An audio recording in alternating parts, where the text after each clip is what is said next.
បាទសូមជម្រាបសួរវីដេអូនេះខ្ញុំនឹងធ្វើការបង្ហាញពីការគ្រប់គ្រង supplier នៅក្នុង system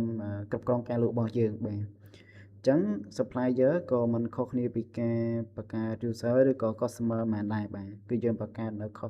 supplier ថ្មីយើងគ្រប់គ្រងទៅលើ supplier ចាស់របស់យើងបាទអញ្ចឹងកុំឲ្យខាតពេលវេលាយូរខ្ញុំសូមចូលដល់ក្នុង system បាទអញ្ចឹងចូលទៅបង្កើតនៅ supplier ថ្មីយើងចូលកន្លែង manage customer ដែរបាទយើងយកកន្លែង supplier list នេះអញ្ចឹងយើងចូល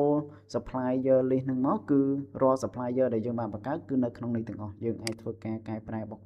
ត៌មានរបស់គាត់យើងអាចធ្វើការលុបនៅព័ត៌មានរបស់គាត់ក៏បានដែរប៉ុន្តែបើសិនជា supplier ហ្នឹងយើងមានការប្រើប្រាស់លើប្រព័ន្ធរបស់យើងអត់អាចលុបគាត់បានទេយើងអាចបង្កើតតែថ្មីហើយយើងអាចលុបបានអញ្ចឹងខ្ញុំចូលបង្កើត supplier ថ្មីខ្ញុំយក add new ហើយខ្ញុំបញ្ចូលនៅព័ត៌មានរបស់គាត់បញ្ចូលព័ត៌មានរបស់គាត់ជាក់ស្ដែងមក supplier របស់យើងណាបាទហើយនេះលេខទូរស័ព្ទយើងបញ្ចូល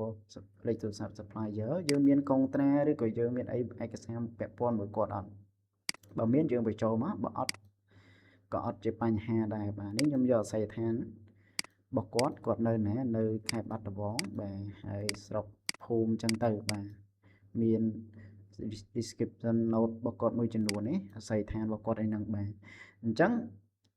ការបញ្ចូលនៅព័ត៌មាន supplier គឺមានតែប៉ុណ្្នឹងទេបាទយើង review ទៅបើសិនជាត្រឹមត្រូវហើយយើងចាត់រក្សាទុកគឺយើងបានព័ត៌មាន supplier ថ្មីដែលយើងបានបញ្ចូលណាបាទ